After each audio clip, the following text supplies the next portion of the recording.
أعوذ بالله من الشيطان الرجيم بسم الله الرحمن الرحيم أستغفر الله ربي وأتوب إليه الحمد لله رب العالمين والصلاة والسلام على خير خلقه وخاتم الأنبياء والمرسلين سيد الأولين والآخرين شفيع المذنبين رحمة للعالمين محمد وآله الطيبين الطاهرين المعصومين اللهم صل على محمد وآل محمد ربنا لا تزغ قلوبنا بعد إذ هديتنا وهب لنا من لدنك رحمة إنك أنت الوهاب. Assalamu alaikum, my dear brothers and sisters. Kushali Mubarak to all of you. I hope there's no Q&A today. It's Kushali, right? So, okay. There isn't, right? There is. You should cut it out of the program. It's Wiladat. Okay. No, Alhamdulillah, it's an honor to recite on Lady Fatema Zahra Salamullahi alayha's Wiladat. Allahumma salli ala Muhammad wa al. And if I'm to be very honest with you, Jazakallah, thanks. I was thinking from my heart really as to how we together, and myself personally, can connect to this great lady in a very intimate and practical way. And I'm saying this to you very personally because, she didn't live that long, and we have perhaps very few sources on her in comparison to a few of our other imams, maybe like our sixth imam or Imam Ali alayhi salam. And so one of the things that we often do, which we did in Ayyam Fatima, for those that do, commemorate it as well, is that we often talk about her in superlatives, in terms of her titles like Siddiqa or Zakiya and others, or Sayyidat Nisa al-Alameen. And these are wonderful titles, and you are spiritually moved by them. But the question that I was asking myself in the last 3-4 days was, what relevance do we give her in our practical life, in our community development, in our madrasa education, in our family life? These titles have to mean something. When we talk about her, when we say At-Tahira, when she's the pure one, for example, or when she's this leader of the women of the world, where do these titles actually come from? What are her actual virtues? One of the things that is there within, especially the Irfani tradition, we always emphasize the spiritual root of this great lady, that she is this heavenly fragrance, the spiritual root of the Imams, and the later akhlaq of the Imams which emerged. And nobody disputes this. And certainly when I was preparing the lecture, yes, of course, you can't dispute that. But what happens when we look at her in terms of a practical, ethical figure? In the sciences, we say akhlaq al-amali, which is practical ethics. And what I mean by that is, if you put this dear lady and you give her this status, that she is this woman from which practical ethics, from which practical morality, from which a specific understanding and a beautiful understanding of generosity emerges, like in the story of the necklace, which I'll recount. And how this sense of generosity is transferred to her children. How? This is the key word, how. How do they become generous in their lives? If we ask these questions, and maybe we give her this status, maybe instead of just remembering her in a spiritual and almost mystical and heavenly way, which is, of course, good for the heart, but as I will recount a hadith from Imam Ali, we also need to use our limbs and organs. We also need to put things into practice. In fact, and this is in Mizan al-Hikmah, Imam Ali Islam says, the most humble knowledge is that which remains on the tongue, and the most honorable one is that which manifests itself through the action of the limbs and the organs of the body. That's my intention here today. I want to respect this lady. So how can I actually respect her? Do I in my life give her that kind of status where I'm practically learning from her or learning from what she left? And this is a very difficult question to answer, not just because of sources, but also because it's about asking the right question. So I'll just give you a simple example. In the story of the necklace, where we know, for example, that the old man or poor man that came to the Prophet when he was praying Nafil or after he had finished Nafila namaz, and he says, please, I'm poor, clothe me, feed me. And he goes, go to my daughter's house, go to that house, and you will be fed. And she gives this poor man a sheepskin, which he rejects. I mean, he rejects the sheepskin, which is the sheepskin that her sons Al-Hassan and Al-Hussein alayhi salam sleep on. So he's not satisfied. And then of course, she gives her necklace. Her necklace, which was given to her as a personal gift. And then he appears to be quite satisfied and goes to the Prophet and says, look, this is what I have. And later, of course, Ammar ibn Yasir buys that necklace off him. And the poor man actually demands certain things, certain set of dirhams, a Yemeni cloak, clothes or food or whatever it is. And finally, when the necklace, of course, reaches back to our dear lady, the slave of Ammar bin Yasir is also freed. And of course, as the story goes, it is in that necklace or that generosity of our dear lady that a slave has been freed, a poor person has been clothed, etc. Now, one of the things which strikes me with all of this is that she is sacrificing herself to such a degree that something that she loves, a personal gift. Now, of course, I'm not a woman, and I don't pretend to understand clothes and jewelry and these things. Maybe these things mean a lot to you, I don't know. But if every woman values these things, and she gives this gift to her, gift which is given to her, and gives it to a poor man, really not knowing whether it's going to come back to, whether she's going to benefit. And in the hadith, the Prophet also feels bittersweet, because of course, he says to this poor man, look, my daughter has given you this, you will surely now find a risk from Allah subhanahu wa ta'ala. What I find interesting is this immediate sense of generosity, without putting conditions on there, without even acknowledging, well, what's going to happen to me? And this, in fact, reflects the verse of the Quran, which you all know, but I would like to read out. It's such a wonderful verse, and I think when we talk about Iman, this, I think, is perhaps where Iman, or putting faith in charity, comes in. Bismillah ar-Rahman ar-Rahim. مَثُلُ الَّذِينَ يُنْفِقُونَ أَمْوَالُهُمْ فِي سَبِيلِ اللَّهِ كَمِثْلِ حَبَّةٍ أنبتت 7 سنابل في كل سنبلة 100 حبة والله يضاعف لمن يشاء والله واسع عليم, which you all know. The parable of those who spend their property in the way of Allah is like the parable of a grain growing 7 ears with 100 grains in every ear. And Allah multiplies for whom He pleases. And Allah is encompassing and knowing. This intimately reflects the verse of the Quran to do with Allah increasing charity, which is exactly what happened with this gift of the necklace. But also shows the confidence that Lady Fatima salamullahi alayha had in Allah subhanahu wa ta'ala, intending or directing this sense of charity to its goal. So the question I would like to pose is, and if you remember in Muharram I did a bit on madrasa education, and this lecture in a way has jolted me a bit to rethink some of the models which I'm developing, which is again how this great lady is very relevant in our madrasa development. And this is where I want to focus on. So I want to actually focus on her specific akhlaq, posing the right questions, and how she can be relevant to the development of our dear children and our community as a whole, inshallah. Salawat, please.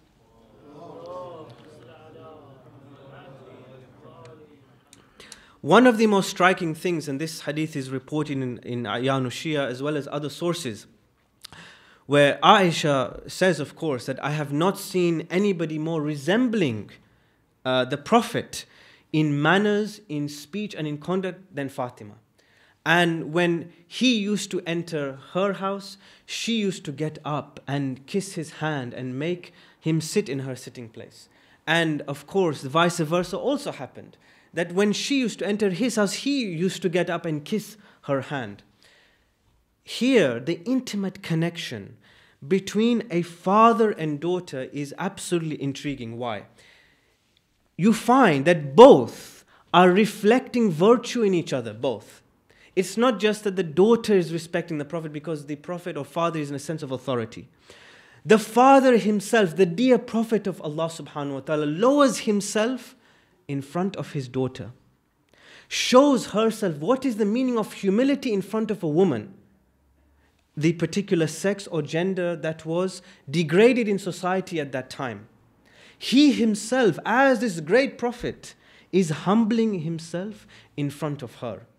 And not just in the sense that, yes, I'm now coming to you, but in physical actions as well, in the extension of the hand, in the extension of affection, in that mutual virtue and respect.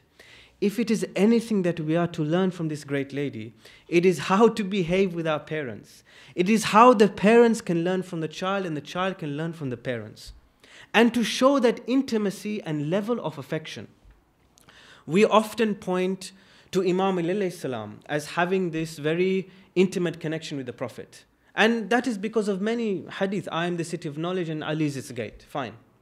But you're starting with Fatima, Sayyidat Nisa al-Alamin. You're starting with her that fundamentally has this intimate connection. So therefore, she is this source of akhlaq. Not just this source of heavenly fragrance. And if you want to put it in a very mystical way, what she brings in terms of kauthar, in terms of abundance to the Prophet. And that is obviously a mystical way of looking at this surah. But rather, she brings to the fore this practical akhlaq. And one of the things which I did say in Muharram, I was looking at letter 31 of Imam alayhi salam to his sons. And I'm still developing that. But one of the things that this lecture has forced me to rethink is actually positioning Lady Fatima, peace be upon her, as the pivot or the center point by which any akhlaqi syllabus or by which any sense of character development should be inspired from. Now, you may correct me if I'm wrong, but in my research, I don't think we give her that practical status in madrasa or in community. We love to say, yes, she has this title and she's this heavenly fragrance. We love to say it. But when you look practically where she's positioned in our lives and specifically in madrasa education, I don't think we position her as that. So any child that goes to the nursery and then up, year 4, year 6, year 8, whatever it is, should have this figure in front of him or her, should have this sense of how to behave intimately with his or her parents. And it is a very specific way of acting. Salawat, please.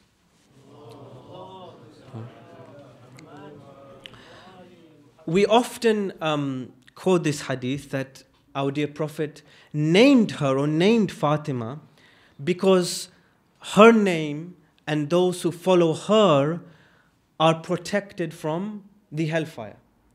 And we often narrate that simply to show the status of our dear Fatima, but also to some degree the status of Shias.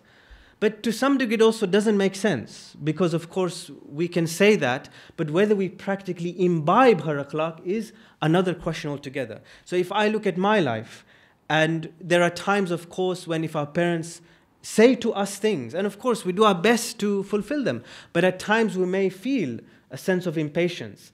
We may feel, why is my mom or dad putting pressure on me all the time? And this is a normal thing that we feel. Therefore, for me really to be protected from the hellfire, for me to be protected through Fatima's name, is to imbibe her akhlaq in myself. Now, here, one of the things which I have found from the very few sources that we have, if you remember the story of the necklace, which I've just recounted very briefly because we narrate that all the time, Imam Hassan alayhi salam has a similar incident in his life, which I want to narrate to you. And it's extremely similar as the incident of the necklace. Let us just listen to this and then I'll derive the implications that I would like to derive. And this is recorded by Ibn Shar Ashub. And this is what happened. One day the Imam was walking, Imam al-Hassan alayhi salam, and an elderly person came to him and started to abuse him. And the insults were going on for quite some time. And Imam Hassan alayhi salam stops the person and smiles and then says, "Oh Shaykh, I think you are a stranger. If you ask us for money, we will give you. If you ask us for guidance, we will guide you. If you ask us to maintain you, we will maintain you. If you are hungry, we will give you food. If you are in need, we will grant you your need. If you are homeless, we will lodge you, we'll give you shelter. And the Imam kept on treating him with kindness, of course in the hope that he would somehow reform. And that is what happened, that this person started to think at the overwhelming generosity of Imam al-Hasan alayhi salam, and then started to calm down and says that Allah knows best where to place his message. Now, I can recount to you maybe some other incidents of Imam Hussain alayhi salam's life. But this hadith I found extremely interesting, because you have a direct effect of a mother and her understanding of generosity transferring to the child. Now, we can say generosity and we can say we should be kind and all that. And many philosophers say that, well, this is to do with intuition. Everybody knows what's right and wrong. Everybody knows the difference between stinginess and generosity. And to some degree, I certainly agree with that. You actually do not need any person to tell you that. It is there. And certainly within Shi'i theology and within Aqaid, we do believe. That is why we have Adala as our second principle of Usul-ud-Din, that if Allah is just, if Allah has these moral principles, then we also can discover His justice. And we can discover, for example, that if a child is drowning, we should stop that child from drowning. That is actually within our Shia theology, which actually separates us from Sunni theology to a large degree. But you also need a specific method of cultivating these moral traits. I don't know, if I recount my own childhood, I don't know how specifically to be generous. Specifically. How far do I go? Do I loan somebody a book because somebody asked, I like this book from your shelf, can I borrow it? Or should I just give it 100%? You don't always know that. Sometimes it's an ethical dilemma or ethical, this is mine, or I'll give this much amount of money to this person because that's what I think he or she deserves. But that's not what the generosity that dear Fatima, peace be upon her, taught her children. You look at the narration, it's the same way, the same attitude when she gave the necklace to the beggar. The same kind of overwhelming generosity, where Imam al-Hasan alayhi salam is going beyond the call of duty and saying, are you lost? Do you need shelter? Do you need clothes? What do you need? I'm here for you. It is that overwhelming generosity that is the root akhlaq or the practical ethics of this great lady. And because I feel, in the last 3-4 days when I was preparing this lecture, because I feel we don't ask this question. We don't ask, how specifically was she generous? We don't ask that question. We are content only in saying her titles and spiritual statuses. And therefore we can't extract this beautiful sense of akhlaq from her. Can you imagine, again, now this is part of my madrasa research, so the lecture forced me to do the research. Can we not develop, or if you teach akhlaq in this way, where you develop specific guidelines or specific ways or degrees that you can become generous, and you teach that to a child at a young age? Can you imagine how the child will develop? The sense of generosity will be absolutely overwhelming.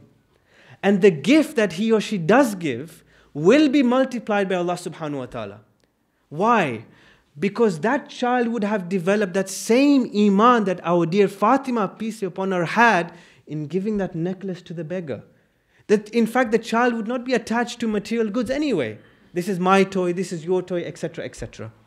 But rather, he or she would already understand that Allah multiplies it anyway. So fine, who am I to complain? For Allah subhanahu wa ta'ala is Rahman and Rahim. And therefore, instead of just being taught that if you do not say Bismillah ar-Rahman ar-Rahim in Surah Al-Hamd, your namaz is batil, rather he would understand, or she would understand, that Bismillah ar-Rahman ar-Rahim means this. Means the specific guidelines of generosity that our dear Fatima has developed. Now, I'm being very honest with you. That fine, we may have a few sources, you have to authenticate hadith, fine. But at the level of akhlaq, it perhaps is not too much of a problem. And you can ask these questions. This is where I want to go with the lecture, inshallah. Salawat.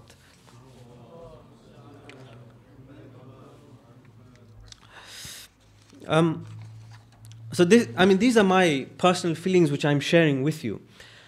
And just to substantiate this further, that many scholars from the Shi'i and Sunni tradition have also looked at akhlaq in this way. They have looked at khulq, disposition, in a very specific way. When Allah subhanahu wa ta'ala describes the Prophet saying, Bismillah ar-Rahman ar-Rahim, innaka la'ala khuluqin azim. Indeed, you have a sublime or mighty disposition, which is there in Surah Al-Qalam. Allah is also acknowledging this sense of sublime virtue in the Prophet himself, which he himself, of course, transfers onto his dear daughter. And that is why, of course, you have that hadith that Fatima resembles Fatima. Not, I mean, I know we talk about Imams, but Fatima, peace be upon her, resembles the Prophet in akhlaq. If Allah subhanahu wa ta'ala acknowledges in the Quran this sense of sublime virtue, we should also give it that kind of attention. Ghazali has said the following, and I think it's a lovely quote. He has said, a trait of character, then, is a firmly established condition of the soul, from which actions proceed easily, without any need for thinking or forethought. That's the stage that we want to reach. That a trait of character, a trait, and now in this sense I'm talking about a positive moral trait. A positive moral trait should be there in our soul as if that when we act, it is done without any thinking. That's the kind of akhlaq that we want to develop. That sense of absolute confidence that we are sincere, that we want to give without conditions, that whatever this person is to us, I, in front of Allah subhanahu wa ta'ala, am manifesting or reflecting these 99 names in myself. Ghazali continues, if this condition is disposed towards the production of beautiful and praiseworthy deeds, as these are acknowledged by the law, by Sharia, and the intellect, I mean both come together, it is termed as a good character trait. If, however, ugly acts proceed from it, the condition is known as a bad character trait. And of course, you all know this, that a child, even us, I mean, even as we become adults, but perhaps this is less so, we are malleable. You know, we can go either way. So why don't we direct that compass of having this innateness, this immediate sense of acting in this good way? So this is just to show you that even scholars have talked about cultivation very specifically. So we must also give it this attention. The other thing I want to mention is that I know, of course, we commemorate Ayyam Fatima and we have these days. And we do all this, of course, to remember Lady Fatima, salamullahi alayha. But, Allahumma salli ala Muhammad wa ala. And it would be wonderful. It would be wonderful, and, you know, maybe this is only a dream, I don't know. But it would be wonderful if we can hold these kinds of classes where she is the central figure and we are developing these virtues. That it is not just about her titles, it is not just about commemorations, not just about the hardship that she went through, but actually the practical things that she accomplished. I mean, I would like to know that. Hopefully community members would like to know that. And what I have found is that, you know, we always say, okay, we are holding this Wiladat, for example, so this is wonderful, we are remembering her.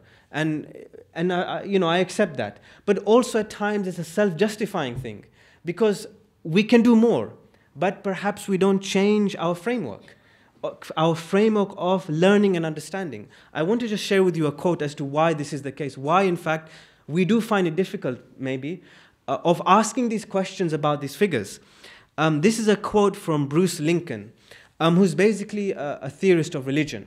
He has a very wonderful understanding of religions and rituals, okay? He says, one cannot study myth, ritual, and or religion, sorry, I wrote this down, in pristine isolation. You can't study all these things in isolation. You have to study them together as a package. Rather, we must take careful account of the society in which these are rooted. A society whose structures and organization they continually represent in accurate and or mystified terms, and which they usually, but not always, help to perpetuate. What I'm saying is, however we have thought of Fatima, salamullahi alayha, however we have thought of her, we are self-perpetuating this same understanding of this dear lady. That is why, at least according to my research, again you can disagree, that is why, for example, within Madaris education or community development or female development, she is not there as a central figure. Even myself, when I was young, I did not see, she was not there in terms of a status in, for example, my mother's and my learning, that yes, this is my reference point. It wasn't in my understanding. Therefore, we have to be very careful that we are not just perpetuating the same understanding of this great lady and arguably not giving her due, which I think we do want to give, definitely, but we have to ask these questions. I mean, I know we always use these kind of quotes, but Edward Gibbon has said, the greatest success of Muhammad's life was affected by sheer moral force without the stroke of a sword. Sheer moral force. So if that is our heritage, the sheer moral force of the Prophet, the sheer moral force of this lady who we go on about, then let us try to apply that moral force. Even other people have recognized it. A couple of things which I want to continue with. I again have just rethought, if you like, Lady Fatema, peace be upon her, position within Madaris education, that instead of building akhlaqi education only around imams, which was my previous research, actually now I'm rethinking, no, actually, rather Lady Fatema should be the center for 3 reasons I want to give you, and this is associated with letter 31. If Imam alayhi salam and Bibi Fatema, peace be upon her, are operating as a unit, as husband and wife, and teaching children, and we must not discount Lady Fatema's influence on Imam alayhi salam. Sometimes we don't always think like that. So we often say Prophet influenced Imam Ali, but of course this is his wife we're talking about. So wives, for better or worse, just a joke, wives also influence their husbands, okay? So therefore, we find a positive effect of Lady Fatema on Imam alayhi salam. And when I was examining letter 31, again, I have to be very honest with you, I sometimes struggle to find certain ahadith of this lady. But I found 2 points where there was an intersection, which I want to share with you, okay? Just to give you an understanding of where I'm coming from, because I couldn't deal with this in Muharram, right? Imam alayhi salam says the following in letter 31, okay? He says, وَعْلَمْ يَا بُنَيَّ إنك إنما خلقت لآخرتي لا للدنيا وللفناء لا للبقاء وللموت لا للحياة.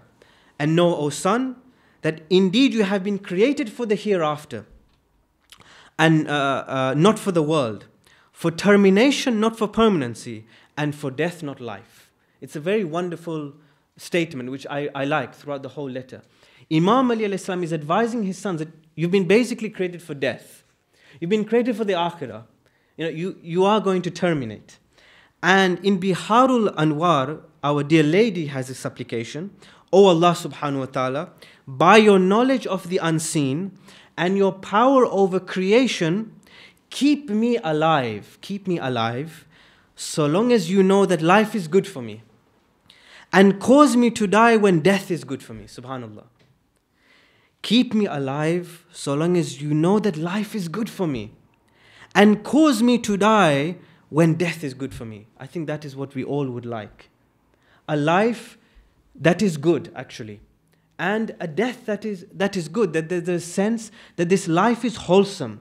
And Allah takes us also with a good death, with a sense of accomplishment in life as well.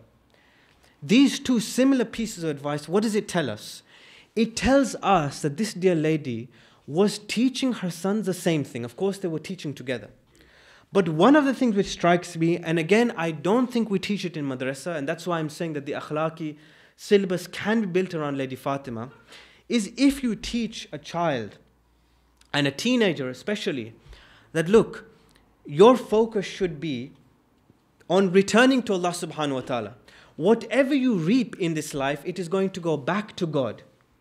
Now, imagine, I don't know, psychology, psychiatry, all these illnesses. I don't know whether you can say this now is a depression or a very bad way of teaching. I don't think so personally. I think it's how you teach these things. If you teach about death in a way that the child is meant to accomplish and make a wholesome life and is meant to return to Allah transcending himself or herself and reforming society, then that's a positive way of teaching death, not a very depressed way of teaching death. If you teach this to a child or a teenager, I think that the child or the teenager would actually look at life as opportunities upon opportunities to serve Allah, to not waste time, not to waste time with material pleasures. Now, of course, a child and teenager, of course, will be a normal teenager, but at least the focus will be on what I can accomplish. And when you look at the Imams as children, you kind of see, even, there are narrations of this, even in the 11th Imam alayhi salam, there are reports of this, that you often see that people describe the Imams as contemplative. Even Imam alayhi salam is described like that in Nahjul Balagha. When people used to see him, they used to see that this person is a walking dead person, or this person is always thinking about death. Not to say anything negative about him, but this person was in constant contemplation about his life. And how often do we, contemplate about life and what is happening to our souls and what will happen? And sometimes doesn't it scare us? Maybe the sins that we have committed, and whether Allah subhanahu wa ta'ala would take us now, and whether He would be happy with us and whether we would be happy with Him. This is a question that we should ask ourselves. But if we can educate a child or teenager like that, you will find a reflective and spiritual child. And the other thing, which I think is a good thing, is I think that madrasas should produce geniuses. And this is a way to do it. Because you're educating the child to become something. You're educating the child to be a revolutionary. You're educating the child that when the call is there, that there is a sacrifice of that individual for so many things. In the media and everything, we see what's happening in Bahrain or Africa or Pakistan and all these things. And sometimes perhaps we always have to look at charity or morality in terms of what is near to us. Sometimes it is not our duty because we are not there, we can only do this much. And sometimes closer to home we have a bigger obligation, I don't know.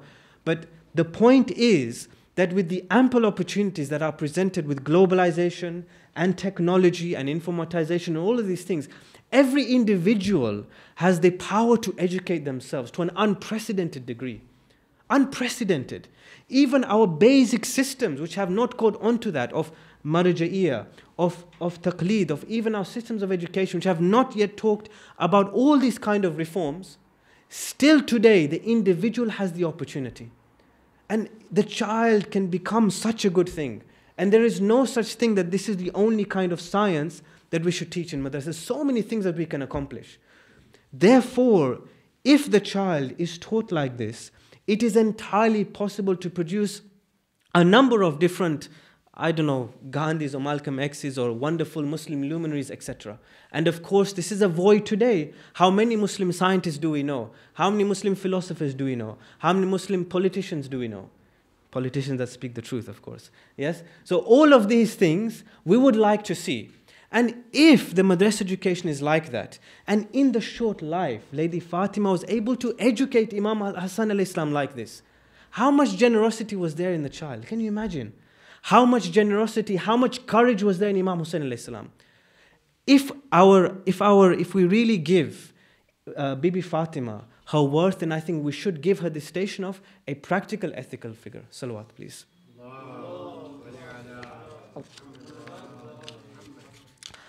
I want to talk about one more principle, actually. Let's see. I would just like to end on this, really. It is very clear, and this is a kind of conclusion, that Imam al-Hassan and al-Hussein alayhimus salam also ended up being rather practical people. That is to say, that what their mother taught them in terms of generosity, being practical with things, with ethics, that it manifested in their life, in their political situations. So Imam al-Hassan alayhi salam's sulh with Muawiyah, Imam al-Hussein alayhi salam respecting that pact, and then also being firm with Yazid. There is clearly something practical that the mother taught them.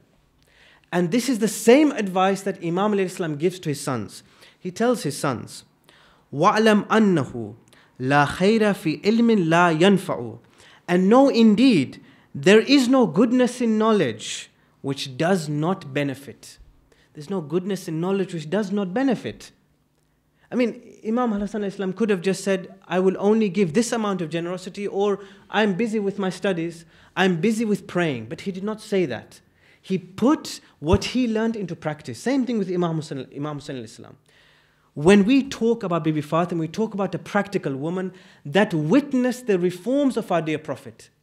When she cried to the Prophet, saying, and this is in Ibn Hisham records this, when she cries to her father, saying, "Oh father, I can't bear to see you like this. Why are they doing this to you?" The Prophet educates her daughter, saying, "Oh daughter, don't cry, don't shed any tear. Don't you know that Allah subhanahu wa ta'ala is already protecting and is the guardian of your Prophet, is the guardian of your father?" There is that sense of educating the daughter as to who is the guardian through trials and tribulations, practical trials and tribulations. Bibi Fatema witnessed these reforms, which means that she partook in the active nature of Islam. When we talk about, and we always say this, I think every Muslim would agree, I have not met any Muslim which doesn't disagree with this, that they always say, look how progressive the Prophet was. How he gave women rights, even talking about Bibi Fatema, peace be upon her, trying to free slaves, all of this. Everybody accepts this. But she witnessed this. She supported this. She was in agreement with this progressive nature of Islam. And therefore, as is often the case, when we have a body of ahadith in front of us, really I feel that it all depends on our perception of history. As you say, history is his story, really, that's what it is. And it is his story because it's your perception. It's how you want to pull narrations in a particular way. And if you want to pull narrations and say that yes, this lady witnessed these reforms, supported these reforms, took care of her father, then you would say that she's a rather practical woman, rather than saying sometimes what we say, that she was always enclosed and didn't have much understanding or effect on moral reforms, etc. It all depends of how we look at history.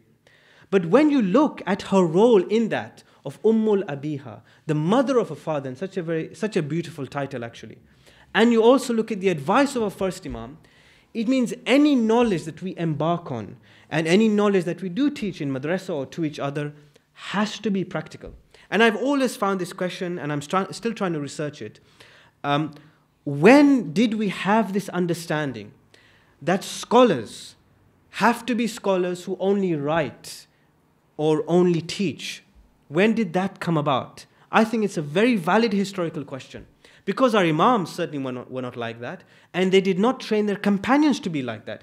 They trained all of them to have the same aptitude in practical affairs. Now, I don't need to go into 1970s and Ayatollah Khomeini or 1890 Mirza Shirazi, first instances of political participation. I think you all know that.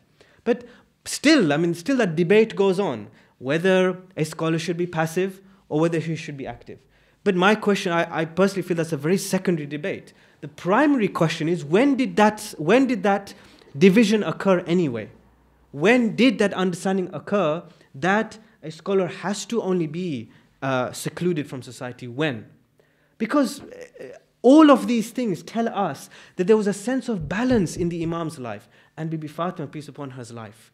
And therefore it is our duty to arrive at that balance, both in terms of our ilm and in our spirituality, as well, inshallah, our practical ethical affairs. Salawat.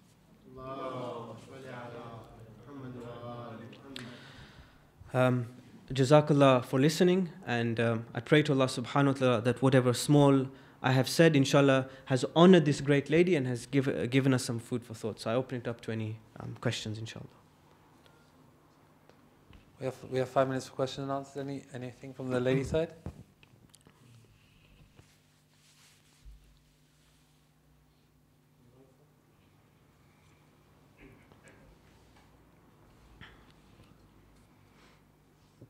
Let's end this. Salawat. Salawat. Allahumma salli ala. Surah Al-Fatiha, please.